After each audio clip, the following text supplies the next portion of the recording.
भारत पांचवी पीढ़ी के सुकोई 57E जो कि एक स्टील्थ फीचर फाइटर जेट है, उसकी खरीदी और साथ ही भविष्य में सह उत्पादन के लिए रूस के ऐतिहासिक प्रस्ताव पर सक्रियता से विचार कर रहा है, क्योंकि भारत जरूरत के हिसाब से अपने बेड़े को जल्द से जल्द भरना चाहता है।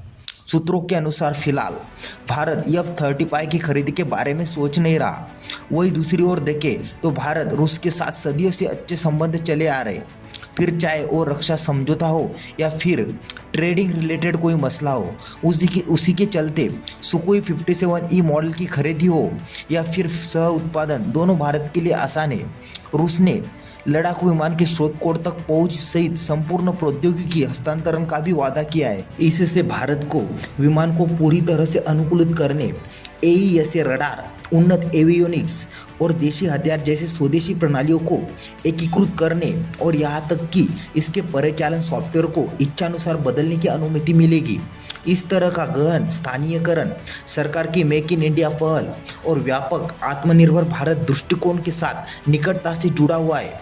रूसी प्रस्ताव के पक्ष में एक महत्वपूर्ण कारक नासिक में हिंदुस्तान एरोनॉटिक्स लिमिटेड की सुकोई 30 उत्पादन लाइन में मौजूदा बुनियादी ढांचा है, जिसका लाभ सुकोई 57 की स्थानीय असेंबली और अंतिम विनिर्माण को सुविधाजनक बनाने के लिए उठाया जा सकता है, जिससे संभावित रूप से तय समय सीमा में तेजी आ सकती है।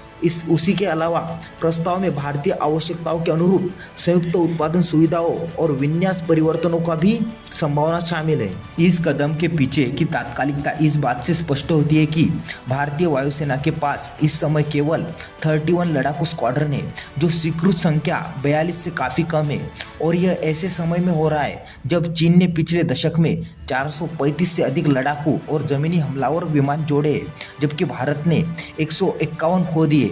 इस असमानता ने भारत के लिए क्षेत्रीय हवाई प्रभुत्व को शीघ्र बहाल करने की आवश्यकता को बढ़ा दिया है। सुकोई 57 प्रस्ताव के समानांतर भारत अपने स्वदेशी एडवांस मीडियम कॉम्बैक्ट एयरक्राफ्ट कार्यक्रम को भी आगे बढ़ा रहा है।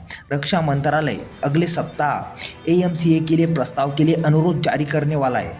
उसके बाद बोली पूर्व बैठक और उसके बाद बोलियों के लिए आमंत्रण। हालांकि AMCA कार्यक्रम के लिए लंबी विकास समय सीमा को देखते हुए सुकोई 57 को एक महत्वपूर्ण अंतरिम समाधान के रूप में माना जा रहा है। रूस की यह पेशकश भारत के मौजूदा सुकोई 30 MKI बेड़े के उन्नयन में सहयोग देने या तथा पांचवी पीढ़ी के लड़ाकू जेट इंजन विकसित करने में सहायता करने की इच्छा से और मजबूत हुई। साथ ही वैश्विक इंजन निर्माता सफरान और रोल्स रॉय के प्रस्तावों का भी मूल्यांकन किया जा रहा है। इंडिया टुडे कॉन्क्लेव 2025 में बोलते हुए रूसी राजदूत डेनिस अलीपोव ने सुकोई 57 को वर्तमान में उड़ान भरने वाला सबसे अच्छा लड़ाकू विमान बताया और प्रौद्योगिकी साझा करने, संयुक्त उत्पादन और भारतीय निर्देशों के अनुकूल के लिए मॉस्को के खुलेपन को दोहराया।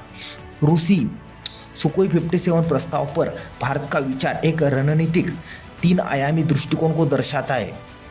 सह उत्पादन के माध्यम से लड़ाकू शक्ति की तत्काल पुनर्पूर्ति, AMCA कार्यक्रम के माध्यम से मध्यम अवधि का स्वदेशी विकास और उन्नत एरोस्पेस प्रौद्योगिकियों में दीर्घकालिक आत्मनिर्भरता। यह निर्णय भारतीय रक्षा विनिर्माण के लिए एक गेम चेंजर बनने के लिए तैयार है और इस क्षेत्र में वायु शक्ति के संतुलन को महत्वपूर्ण रूप से बदल सकता है। तो आज के वीडियो में बस इतना ही। वीडियो अच्छा लगा तो प्लीज़ लाइक, शेयर और चैनल को सब्सक्राइब करना ना भूलें। मिलते हैं इसी तरह के अगले एक और नए इन्फॉर्मेटिव वीडियो के साथ। Thank you for watching.